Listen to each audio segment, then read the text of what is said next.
Je m'appelle Julie Fausse, j'ai 44 ans, je suis enseignante et je suis diabétique de type 1 depuis que j'ai 14 ans.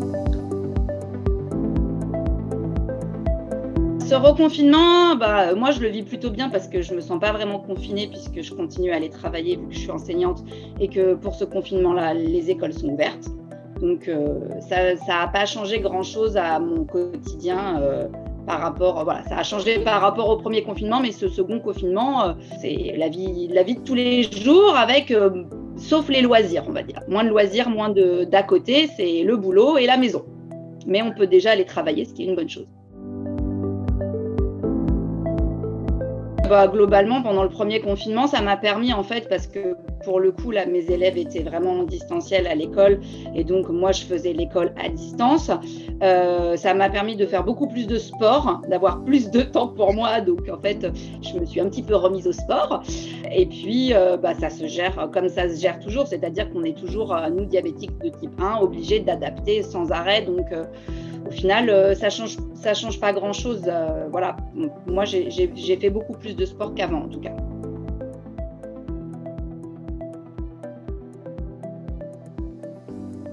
La première apparition du président quand il a dit qu'il fallait confiner et que les personnes fragiles, les premiers qu'il a cités, ce sont les diabétiques, c'est vrai que là, ça m'a un peu séché. De ce fait, c'était un jeudi soir, le vendredi, je ne suis pas allée travailler, je me suis déjà confinée d'office en me disant je suis personne à risque, j'y vais pas. Après, j'avoue que ma position, elle a un petit peu changé. Parce que en fait, je pense qu'il y a beaucoup, les diabétiques de type 1, on est souvent assimilés aux diabétiques de type 2, parce qu'en fait, le diabète de type 1, on représente que 10% des diabétiques et que je pense que voilà, les diabétiques de type 2, ce sont des personnes qui ont des risques cardiovasculaires bien plus importants que nous. Même si notre diabète est forcément bien équilibré, je pense que les tenants et les aboutissants ne sont pas tout à fait les mêmes. Et ce sont souvent des personnes qui cumulent différents facteurs de risque, en fait, obésité, diabète, maladies cardiovasculaires, cholestérol, ce qui n'est pas notre cas, en fait, aux diabétiques de type 1. Voilà. Et donc, j'ai cherché beaucoup, j'ai regardé beaucoup d'études et en fait, je me suis aperçue que les malades de type 1 n'étaient pas forcément plus atteints que d'autres, que des personnes lambda de la population. Donc en fait, la pression est un petit peu redescendue au fur et à mesure des recherches et puis des avis médicaux que j'ai pu avoir.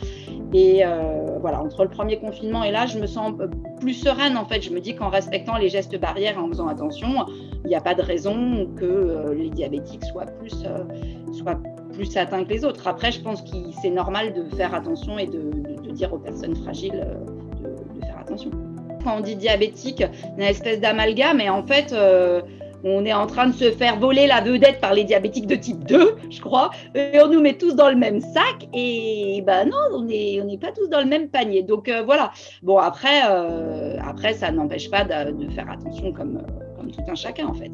Le problème, évidemment, nous, en tant que diabétiques de type 1, c'est que chaque maladie qu'on attrape va dérégler notre diabète, en fait.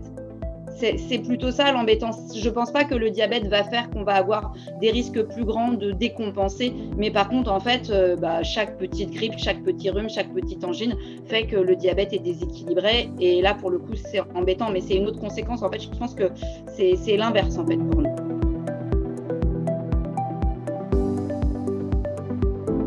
Je devais aller faire une petite journée à l'hôpital, en hôpital de jour. C'était une ou plusieurs journées là pour me remettre un petit peu au point et puis éventuellement changer de pompe à insuline. Et c'était début juin. Et j'ai pas du tout eu envie d'y aller à cette période. On était tous confinés. J'avais pas encore repris le travail et donc ça me disait pas du tout d'aller à l'hôpital, pas du tout. Donc j'ai tout annulé, j'y suis pas allée. Et là j'ai rendez-vous que bien plus tard, parce qu'après quand on décale, le problème à l'hôpital c'est que d'avoir des rendez-vous c'est compliqué. Mais j'ai préféré annuler en effet.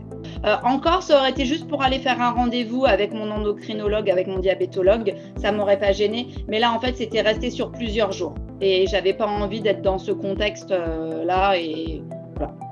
Je comprends. Peut-être que si c'était maintenant, avec ce deuxième confinement, je réagirais différemment. Mais en tout cas, au mois de juin dernier, j'étais pas prête psychologiquement à aller à l'hôpital.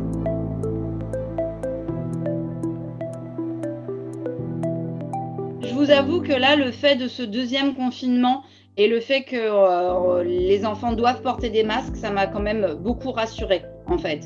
En début d'année, ça m'a un petit peu stressée qu'ils n'aient pas le masque. Et donc, c'est vrai que je faisais attention aux distances, à bien me laver les mains et tout. Mais après, quand on est enseignant, en fait, on ne peut pas s'éloigner de ses élèves. En fait, il y a quand même, on a quand même une proximité.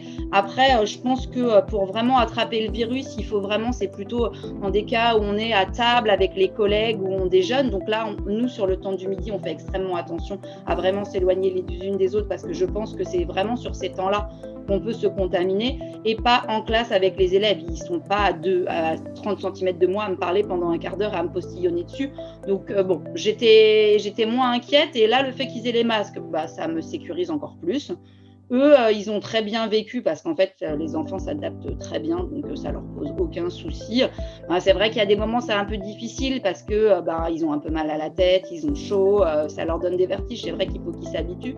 Après, ils sont très adaptables, donc ils sont contents d'être à l'école et malgré les masques en fait. Moi, ils sont 30, globalement, je leur parle pas qu'un quart d'heure à chaque élève toute la journée. Donc en gros, et puis la classe est grande, ils sont éloignés, moi je suis au tableau, donc je pense que la distance de sécurité est gérée. Et puis nous, on porte un masque. Alors même si on dit que c'est mieux quand il y a 2 masques, moi ça me rassure un petit peu d'être derrière mon masque en fait.